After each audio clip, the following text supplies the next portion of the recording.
অনেকে বলছেন যে মন্ত্রীরা জনগণের নির্বাচিত প্রতিনিধি, তাদের এভাবে পদ চলে যাওয়াটা এক্সিকিউটিভের সিদ্ধান্তে, এটা জনগণের সিদ্ধান্তকে নাকি ইগনোর করা হচ্ছে।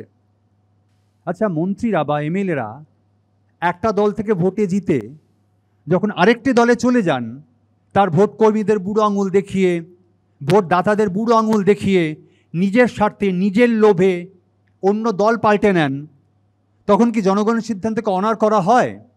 হয় না।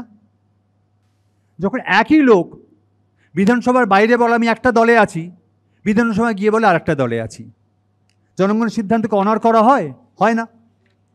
তাহলে নৈতিক কোনো মাপকাঠিতেই এটা কোনো দৃষ্টান্ত তৈরি করতে পারছেন না।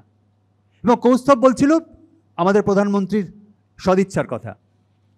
আচ্ছা, নির্বাচনের টাকা লাগে আমরা জানি, টাকা আমাদের রাজ্যে আমরা আগের সরকার যারা চালিয়েছে দেখেছি, তাদের সদস্যরা লেভি দেন, রাস্তায় রাস্তায় টাকা তোলা হয়। কিন্তু ইদানিংকালে আমরা দেখলাম যে মাননীয় প্রধানমন্ত্রী একটা সিস্টেম চালু করলেন দিল্লিতে, মানে গোটা ভারতবর্ষে, যে চুপি চুপি টাকা দেওয়া হবে। আচ্ছা, আমার দলকে যদি কেউ ভালোবাসে, যে চুপি চুপি কেন টাকা দেবে আমায়?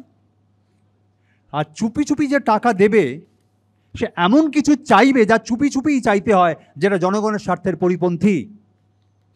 তাহলে নৈতিকতার বিচারে, স্বচ্ছতার বিচারে ভারতবর্ষের প্রধানমন্ত্রী সেই দৃষ্টান্ত স্থাপন করতে পারেননি, যাতে করে একজন জনগণের মনে হতে পারে উনি একজন স্বচ্ছ এবং নৈতিকভাবে একটা দৃষ্টান্ত স্থাপন করতে চলেছেন। এই দলবদলের মধ্যে এই রাজ্যের মুখ্যমন্ত্রী যেমন আছেন, দিল্লির বিজেপি সরকারও আছে। এটা তো ঘটনা।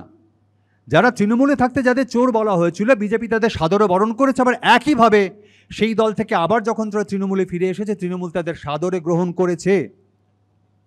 তাহলে এইটা যদি আমাদের এমপি এমএলএ মন্ত্রীদের ভূমিকা হয়, তাহলে তাদের নিয়ে আমাদের এত মাথা ব্যথা কেন?